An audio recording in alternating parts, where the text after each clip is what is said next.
Let that shit slide. Let that shit slide.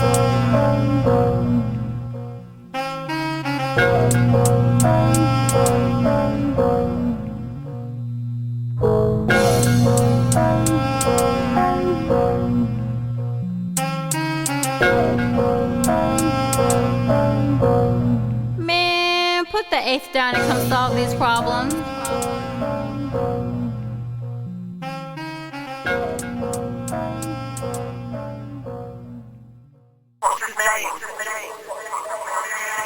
Rashaad. What they call you? Where you from? They actually call me Ra, just R.A. All right. Who calls you that? And what does it mean? It's a nickname from football. One of my football coaches gave it to me, and it kind of stuck. I can't really tell you what it meant, to be honest with you. But they just started calling me that for short. And then it stuck from like middle school, pretty much up until this point when I go back home. People still call me that.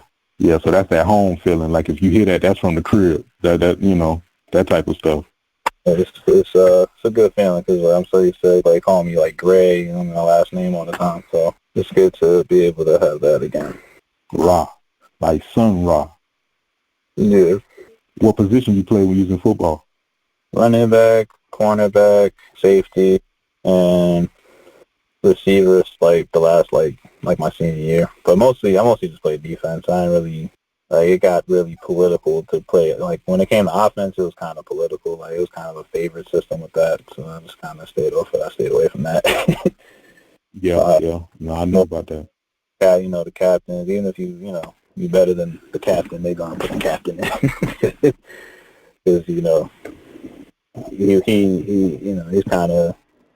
I don't know, he's a single sport athlete. I can play two sports. So I ain't really, get along with the coaches like that. I just kind of hit the practice, did my thing, lifted, did really good, but I didn't really kind of respect the authority. Like, when people kind of have to, like, prove things to you, like, show me why I should be doing this, that's kind of how it was. I kind of just didn't listen to anybody. So if my coach was a garbage coach, I wasn't listening. So, up until varsity, we was winning all the time. So I'm like, all right, I'll listen. I'm not going to listen, And the coach that we had actually won a championship before. So he stayed with us from middle school up to junior year. We got to varsity. These guys was like losing every game. So I'm not listening to this guy. Yeah, I ain't mad at none of that you just said at all, like when it comes to that authority, yeah. But also needing to know the why of things, like that's how we learn. That's an acquisitive nature, especially as young. I don't know. But I'll say this, when we are young, when we're really young, they allow the whys. Once you get young but you older, they don't want to hear them whys. Like they shut that down quick, it's because I said so or it's just because it is. But no one wants to really go deeper and kind of try to explain that to a young mind, as an adult. And I asked you about that position because, my experience for sports when I was younger, it's you get a nickname for two reasons. So either you nice and you got a nickname, or you trash and you got a nickname. No real in between. You know what I'm saying? Players really got the nickname. So if coach is calling you Raw and you was a running back and some different type of positions, I'm thinking like, this one might have been kind of nice, like, you know what I'm saying, compared to he was trash. That's why he called him, I don't know. When it was happening, I was going off. Like, I was there. That's when it happened. I didn't get it until I first was playing. I kind of just moved over there and stuff, and, like, I didn't really get, I was always starting, but, like, I didn't really go crazy like that. I was kind of, how, like, you watch the Spurs back in the day, they kind of, like, play in the system kind of thing. They were kind of like that. Like, you just kind of had to run in a straight line. You couldn't be juking and shit because if you mess up, like, they're going to... Right. But out over here, I'm running over here. He's like, yo, man, like, you kind of smaller, man. You need to be moving around. What are you doing? You just going to run in a straight line.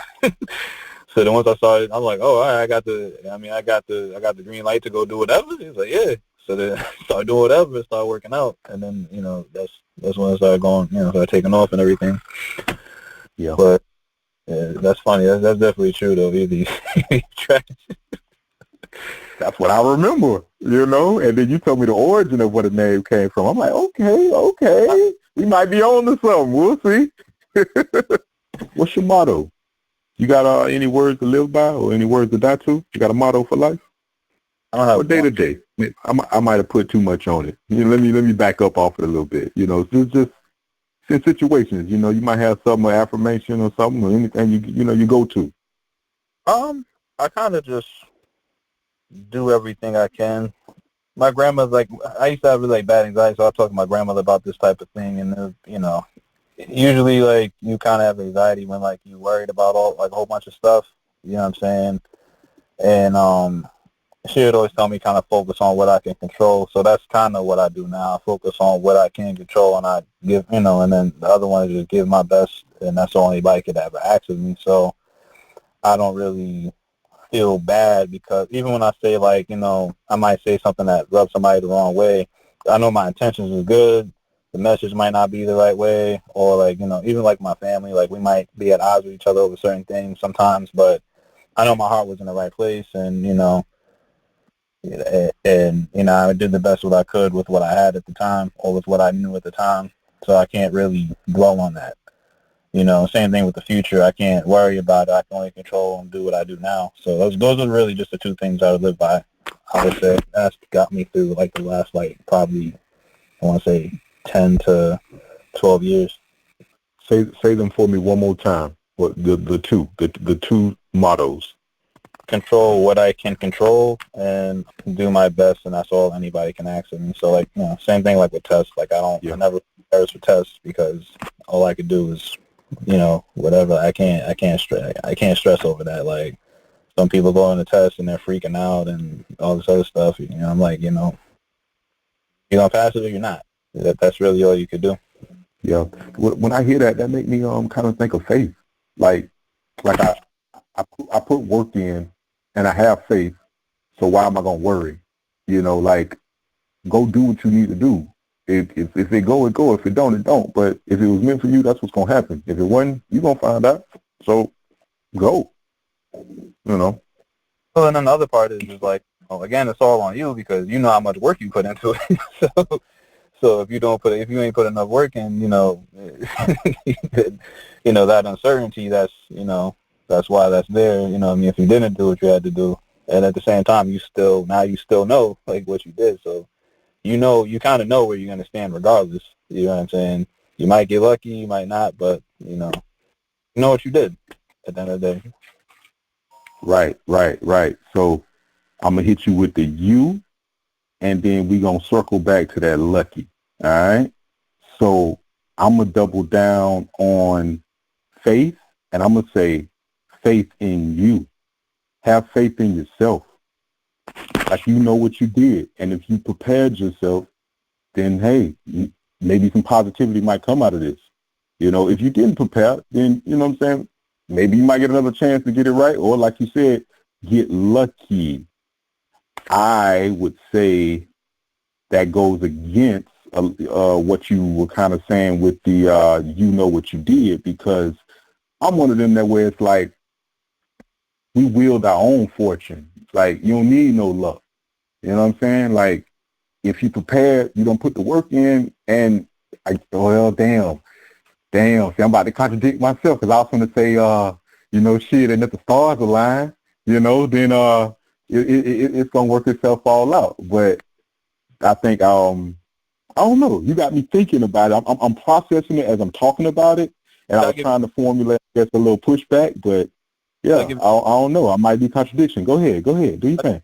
I'll give you an example on like the lucky part. So like so like if you go on a test, right, and there's answers that you were just gonna like you already know these answers, like what I'm saying, like some things you're just gonna know. What about the questions that you have no idea sometimes, right? So like sometimes you're just not gonna have an idea of like what you're not gonna know what it is. You know what I'm saying? Like a big like standardized test or something like that you might take when we're in school. Like, some things you're just not gonna know. Some words we didn't learn in class and it's on there. For me, a lot of times I had to guess on those.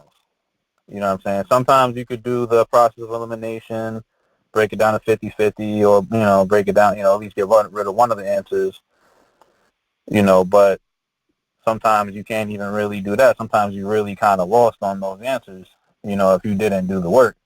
So then, you know what I'm saying, either you're guessing or you're really believing in the answer. So now if you believe in the answer that you're choosing, I think that will fall into like what you're saying as far as the faith. But me personally, like I've guessed a lot, so it's like I don't really, for me, there's times where it's like I have faith in the answer, and then sometimes it's more like let's see what happens, kind of deal with some of these answers. Sometimes it works out, sometimes it doesn't. Like me, I can't. I mean, I kind of am. I'm not really into the whole faith thing 100%. Like unless, again, like it's proven, like saying, like for me, I have to kind of know. You know what I mean? Anything other than that is kind of either educated guess or I'm just guessing altogether. You know what I mean? So when I'm going to talk here law of averages. Law of averages. So if you came into the test prepared and then you encounter things that you don't know, right? But most of the stuff you do know, if you do guess, you got a 50-50 chance of getting it right on the ones you guess, but you're not really guessing on a lot of them because you came prepared. Oh no, I'm not arguing those ones. I'm just talking about the ones I'm guessing on. Yeah. But just hear me out on the ones you're guessing on. So if there's, here we go.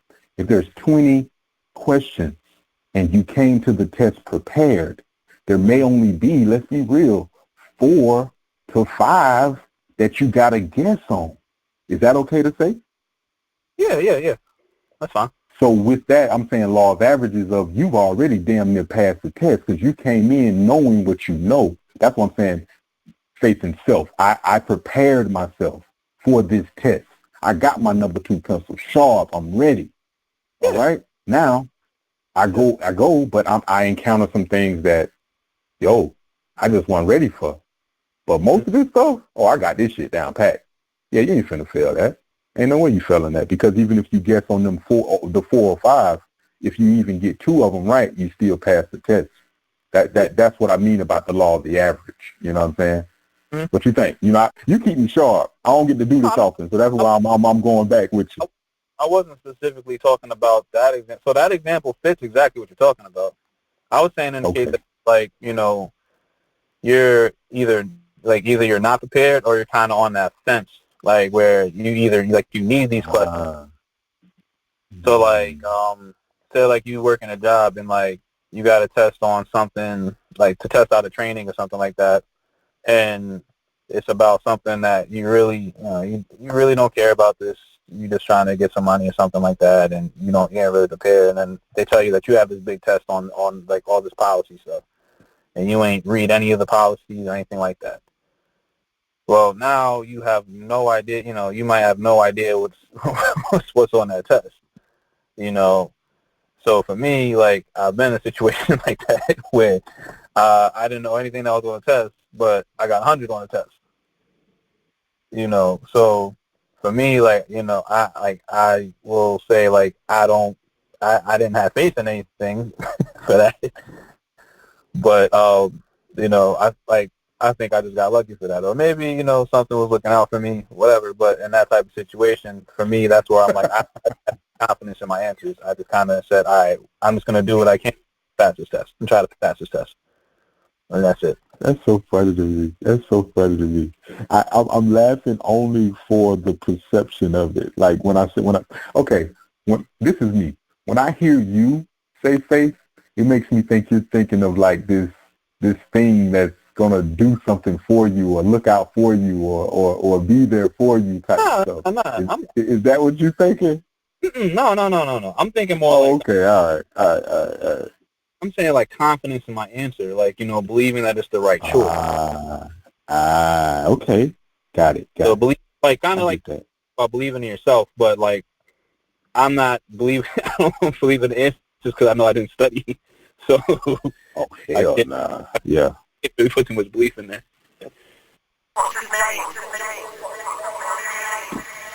Has someone ever given you a last chance? And for what? like an ultimatum to a certain degree. Like, this is your last time to do this. Don't, if you do this, again, there will be a negative consequence. Yeah, and I asked that only because I think, not maybe you specifically, but like a lot of us, we give ultimatums all day. But I wonder how is it, how is it when you receive one? You know what I'm saying? How do you respond when you receive an ultimatum? So that's what I'm trying to get at. It really depends on if I value whoever or whatever is giving me the ultimatum. I wouldn't lie to you on that.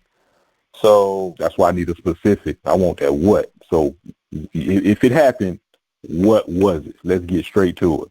Most of mine come from like institutions like school and like the military, where I got a lot of my ultimatums. I never really kind of had that issue. Like, I'm trying to think of one with an actual person. Now, I don't want to use like the military and school as an example. I feel like that's really like clean. I think everybody gets that. But what about your parents? You ever got one from your parents? I didn't really get in trouble like that, man. I didn't really, really have that problem. Like, now you talk about my older brother. Like, he kind of had more of that issue. But I was terrified of my stepdad for a long time. So I started hitting the weights. So I always kind of acted right in school. I don't want to sound narcissistic, but like for the most part, I've always kind of tried to do the right thing. I mean, I've had arguments with people, but I've never really because I feel like when you get an ultimatum, you kind of have to mess up multiple times to kind of get to that point. So, I mean, do you agree with that or no? Yes and no. So I do agree that a behavior pattern like that's going to lead to the ultimatum. Like, damn, this man always doing this shit, bro. Listen, bro, you do this shit one more time, bro. I'm trying to tell I get that, but here we go. There are certain times when it's first time, last time, meaning that like you put your hands on me, so that's first time, last time. It ain't no ultimatum. Like, it's done, or you disrespect me, to where we, beyond reproach. First time, last time. You know what I'm saying? It's not an ultimatum coming after that. So that's why I'm saying, like, there are times when, it is going to be the behavior, but shit, sometimes, hey, if that shit happens, get decapitate, amputate, they get right in the nut, swift. That's me. I guess I could give one. I mean, it's kind of plain, but I pretty much growing up, my grandfather and my mother always kind of like bumped heads. And same thing with my grandmother, but he's like, he's super like old school, so he's super like, what I'm saying, like masculine, like, so you can't be a certain way in his house. You can't talk down to him in his house. And, not that was something I was doing, but I got in between him and other people on multiple occasions. It was more like he pretty much told me if I get involved in it, I pretty much got to pack my shit and be out. And, so that was one of those things where I kind of either had to step back or I had to leave. I mean, I ended up... You said it was your stepdad who did that? I'm sorry. I just want to make sure. You said that. You said it was your grandfather. Like, you're not like a bad person or anything like that, but like he's, you have somebody that's constantly sticking their neck out for people and stuff like that, and they kind of keep burning them and burning them and burning them. Mm-hmm. That was kind of how my grandfather was. Now, obviously he's not like, nobody's perfect, but again, like he's a very blunt person, so you might take it as disrespect, you know what I'm saying, if he says something to you and you messing up or whatever like that, especially like if you're a person that's not used to holding yourself accountable. Like he doesn't really, like a lot of older men, they don't play those games. You know what I mean? Yeah, that's true. So kind of how he was very abrasive, and people be down on their luck, and they already burned that bridge on him, and then now he's coming down on them. Now they want to try to step up and, say all this back to him, and it would kind of, he, like I say, he's really old school, so he like to get a little physical sometimes. And, I'm trying to remind him that, he's kind of old, you can't be doing that no more. And, I'm holding his hands down so he can't swing and all this other stuff, and, he tried to explain himself to me. I'm like, nah, man, explain yourself to me. I get it, man. Like, and then I guess because I didn't really want to talk about it, because I didn't really want to pick sides. It's like, you can't be doing that. You gotta go. And then Yeah, and I was out. I mean, that's like really, I've had ultimatums to pay like fines and like, you know, little dumb stuff that I did, but yeah, that's really, like I said, I never really had that. How long did it take before you had to move out? Me, from when he said that, probably a couple weeks. That's when I moved from New York to Texas. So it's probably a couple weeks, year. Then that's when I did the whole military thing. After that, How's the relationship today? I mean, my grandfather. Yeah. Well, he passed away over the summer, but it was really good, man. Like even though like with the ultimatum, he was always kind of a person that kind of tried to push me to do things anyway. So like if I had never moved out, in my opinion, I'd probably still be back home doing the same thing like everybody else. Like you have certain like I think like families, like certain families have like people that if you mess up, you can always go back to sometimes. And you know, some people never like leave that nest. And that's kind of my family was like. My grandparents, my grandfather always kind of been stable. Like they have the same, like they've had the same number for I don't even know how long since before I was born. You know, and it's still the same right now. And the house never really changed. They've always, you know, stuck their neck out for the, you know, for everybody in the family. Like if my mom was, you know, down on her luck, she took care. You know, they would help take care of us. My aunt, same thing. They take care of their kids. My uncle will help him out. Like my grandfather, like you know, he paid for my stuff. He paid for like my tux, my prom tickets. He should go to all my football games, all that stuff. You know. So we never really had a bad relationship. It's just a bad moment. But even then, it was, you know, it was still respect between us. Like even like he's the one that took me to the airport. Like when I went to the airport, he was like, you know, like you don't gotta leave. And I just like, you know what, like, nah, I need to because you know, I need to see what else is out there.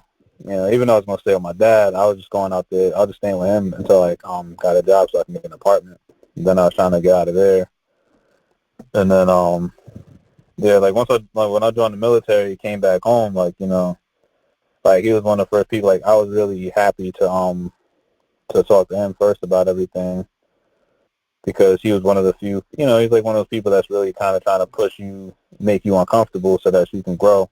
Like a lot of other people, like you know, they want to stay in the same area. They don't want to really go out and change. But he was like the main guy that really was like, yeah, you need to go do something with yourself. Like you know, all these jobs working is cool, but you ever gonna really be able to you know, get a house? You really ever going to be able to do anything? Like, you know, and he's really, you know, really one of the people that really kind of just really got under my skin and, you know, pushed me to do something different. Yeah, man. My condolences, you know, for your grandfather transitioning.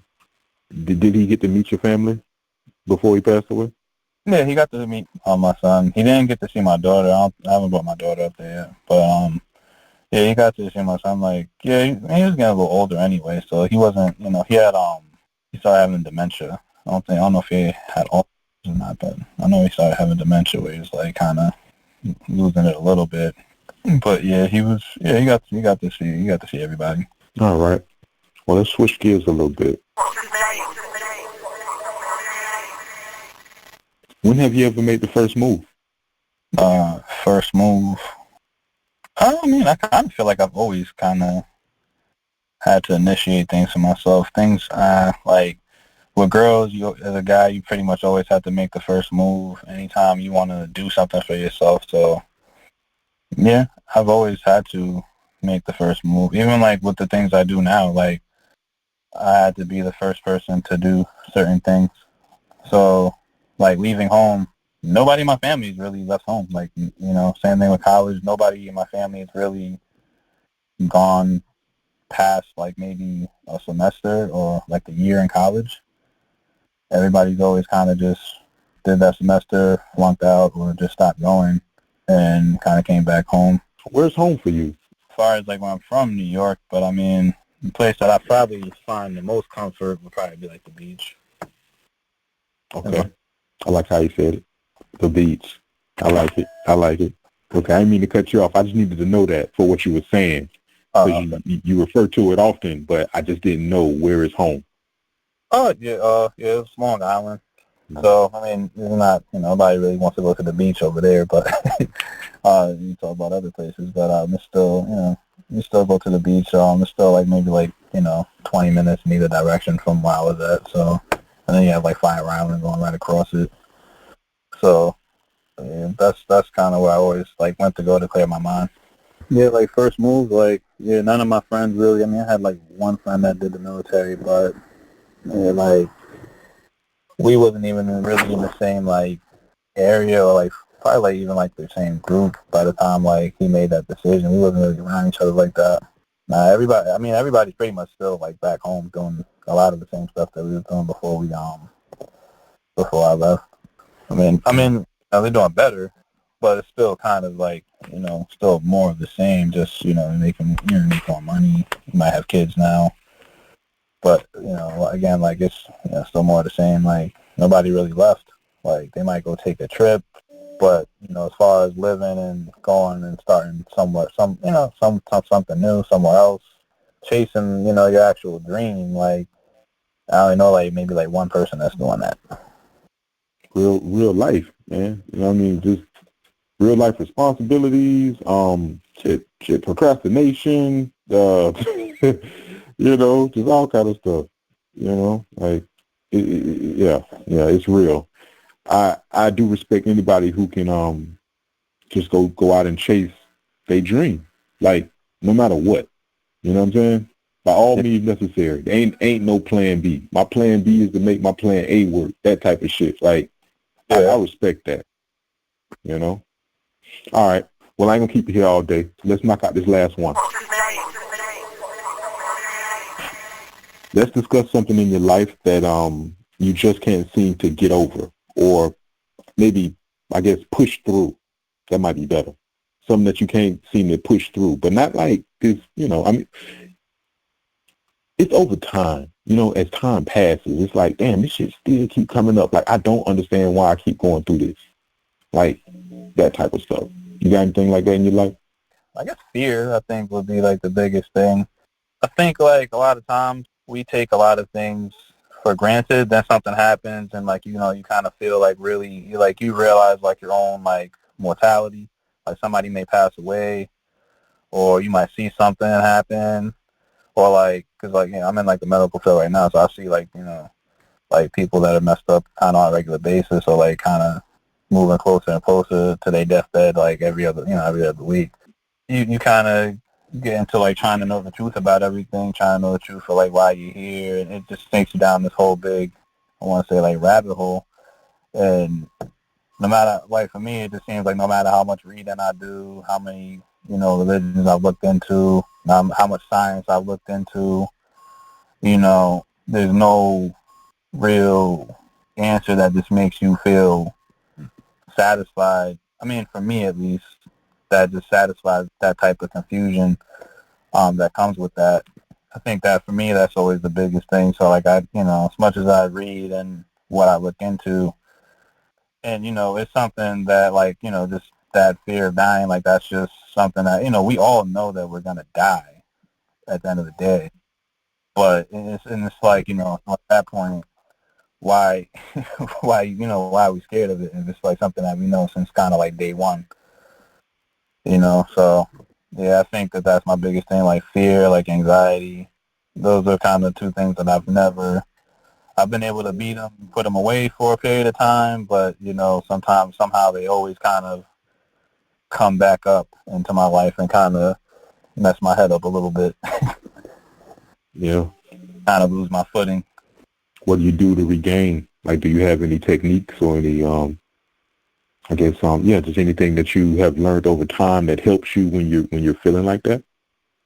Like two things. I try to kind of, again, going back to what I said before, like focus on what I can control. That's kind of a lot of where that kind of stems from. Focus on what I can control and just do my best. Like, because I mean, at the end of the day, I go to church all day and they could tell me certain things like, and they could say, you're going to go to heaven, you're going to do this, you're going to do that. And, some people say, oh, like, if you do this, you talk to an older person, you might be arguing about something, that's how you go to hell. But at the end of the day, like, nobody really knows. You know what I mean?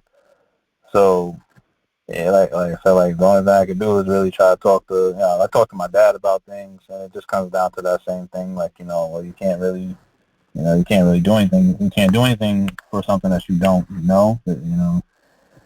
So the only thing you really can do is do your best and hope that that's enough, and try to do what you can while you're here and enjoy it. So it's just that, and just, like meditation. But yeah, the question's still always there. Something, it just gets suppressed. Even when I meditate and talk, it just gets pushed to the back and it comes back up.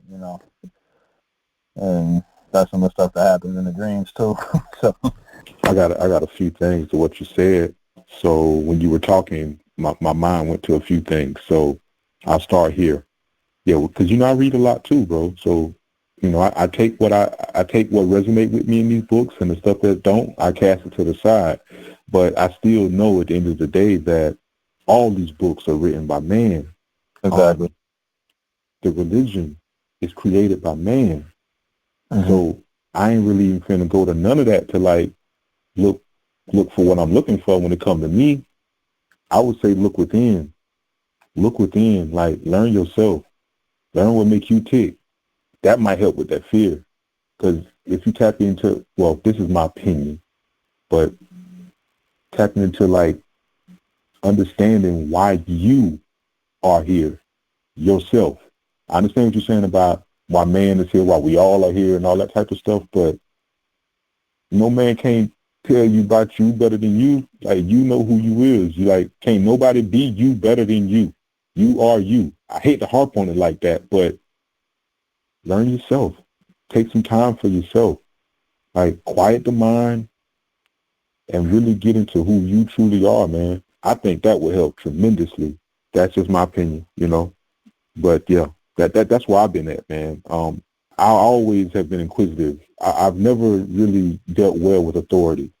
That's all. So when it's just certain things that you were saying kind of resonated with me. Now the anxiety, I don't really know too much about, and that's why I was asking you, for techniques for like when you do encounter that, because if it's something that you've been dealing with for a long time, like over time, and you still here, you still strong, you still thriving, something you've done to where it's like, yeah, I haven't mastered it, but I got it. Now, am I going too deep on that, or is that okay to say? No, you pretty much spot on for a lot of it. Because so for me, the anxiety thing, what you end up having to do is to figure out if it's rational or irrational. Like for me, that's how it is for me. So like I have to figure out if something is a rational fear and I should actually be worried about something versus like I'm overreacting to something.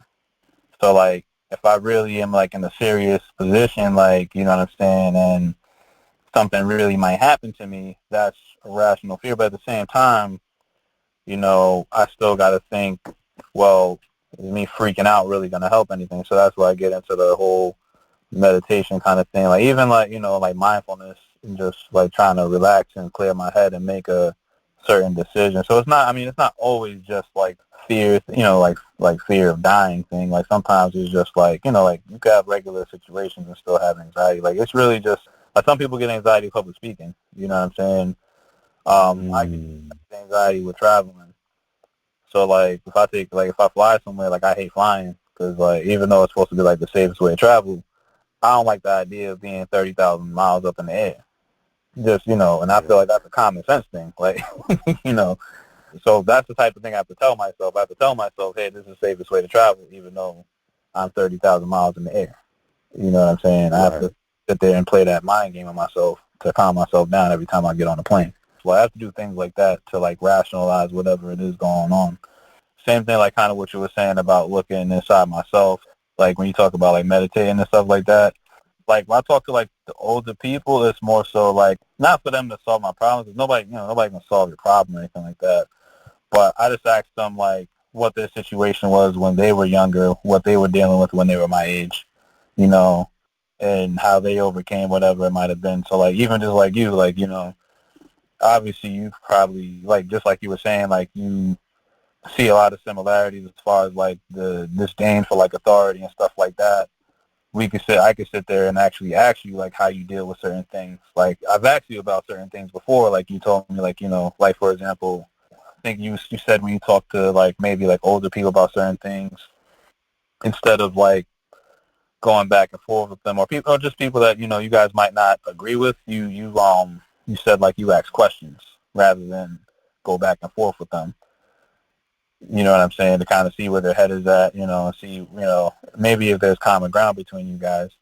So for me, it's like I try to ask people certain things to try to see if I can learn anything from how they handle something, Yeah. And I caught how you switched it up when you swing, because you said older people, but then you kind of switched it a little bit. And I agree with what you were saying, because now you didn't say this, but this is where my mind went. I learned from older people. I learned from people my age, but I also learned from the babies. So, like, that's a fresh pair of eyes on this. That's a new set of fresh pair of eyes on this forever changing world. And I don't know, we creatures of habit. We get stuck in our little ways. We know what we know, but this thing forever changing. Now, some people may say, hey, it changed just to stay the same. I can go with that too. But just to stay current, stay up on things, yeah, like I learned from the babies too. As crazy as we may think they is, I learned from them too. So, yeah. Asking questions. Like I say, that's where learning begins. The student will appear when you're ready to learn. And a lot of times I may know a lot of things, but I won't say nothing until like somebody may ask me something like a question.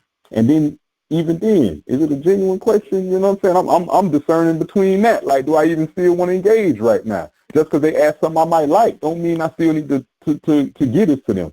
Everybody don't receive this stuff well, man. You always have to be mindful that you come into a lot of new information, and some people just ain't on that. And then when you do give it to them, they may dislike you for trying to help them. They may even try to hurt you for helping them. Like I've seen that. I'm like, wow, yeah, that's different. And so when you do ask these questions, I say try to expose truth with the question. That way you don't ever have to really state your opinion. My opinion is within the question, but if you answer this and you answer it truthfully, now you either just gonna be willfully like lying or not. You know what I'm saying? So I try to expose the truth within the question. That's me. I didn't got to that point. So, I leave it at that. I get on my little rant. Rashaad, I appreciate you, brother. Thank you for doing this with me. We're going to end them with this. So, how did we meet, and what do you call me?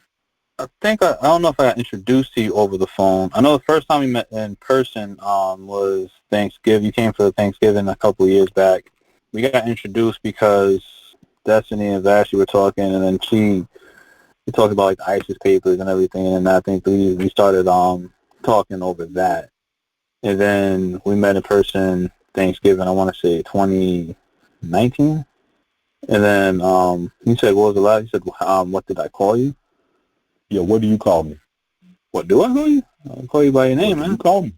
What's my name? I call you Eric. There we go. I know that may sound funny to you. I have so many names. I got so many nicknames, and I talk to so many different people. So I like to get it on the record that whoever I'm talking to at that particular time, I want them to tell y'all what my name is. So that's what I've been doing lately. And I got probably right now, they done heard probably about 5 of them. So yeah. Eric Dior Whiteley. That is my name. Yes, sir. Yes, sir. I was going to let you go, but you brought something else up. So I got to ask you this. Have you finished the ISIS papers? I be on you for finishing your books. Have you finished the ISIS papers? Yeah. Pretty sure I finished that one, yeah. That one, yeah, I finished that one. Okay. I don't know. I smell some cap. I call cap.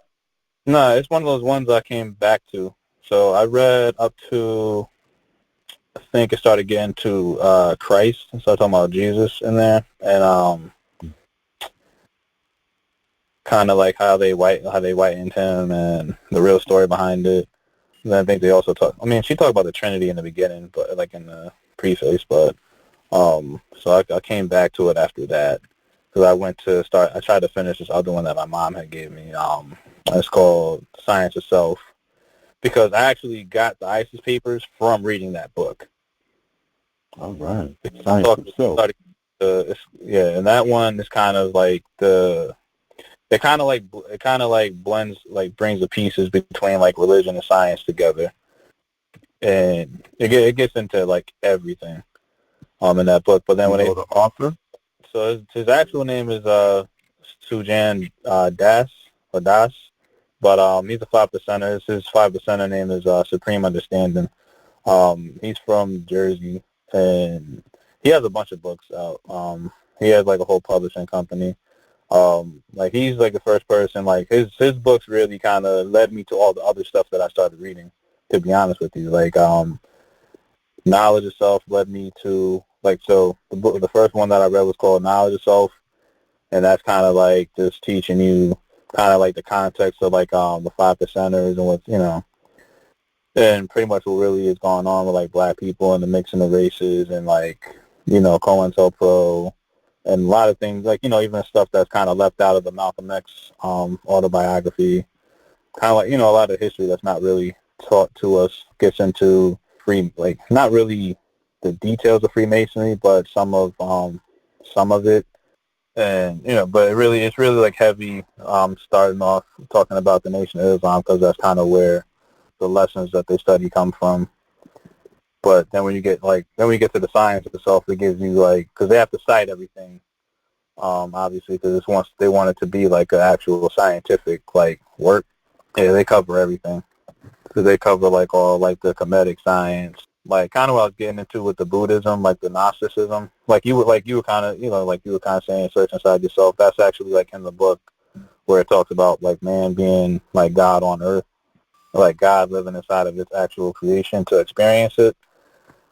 They get in. That's kind of what they get into, and when they start talking about the psychology of why, of not the psychology of why, but certain stuff that they differences in black people, the perception that they give us versus the reality of how we are psychologically and what's been done to us. So they had that book was listed in there, medical apartheid, there's a whole bunch of books in there. But that's where I got that from. So I went back. I actually stopped reading that book to read the ISIS papers, to come back to that book, then to go back to the ISIS papers. Mm-hmm. Got it. You said medical apartheid. That's Harriet A. Washington. I read that a while back. She got another good one called A Terrible Thing to Waste: Environmental Racism and Its Assault on the American Mind. Harriet A. Washington. Check that one out. That shit is amazing. Yeah. Well, I'm gonna hit you up offline so we can talk about it. Let's talk about the recording. I mean, I know this might be. Is this your first time doing something like this? Yeah, I've never been on on a live or on recording or anything like that. Right. That's why I really appreciate you doing this with me, man, because this is not something that's normal for you. Kind of, it might be even getting you out your comfort zone. So, that's major right there, in my opinion. Yeah. No, I said I'm out here making another move. You see, nobody I know said. Oh, another first move. Exactly. Straight up. You never know where this may go. Who knows? You might have missed your calling. Yeah. Put the H down. Put the H down. Put the H down. All right. I'm out of here. All right, I'm gonna catch up with you, man. You be cool. All right, man. You too.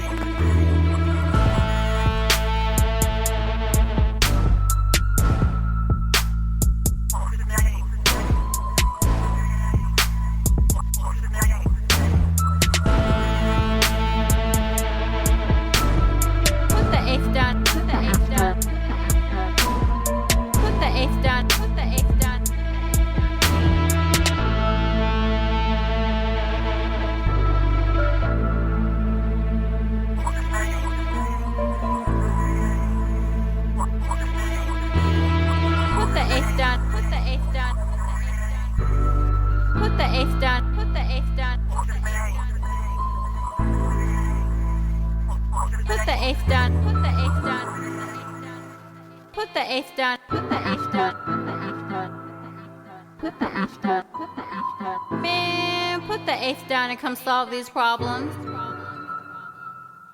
Understand I don't know y'all.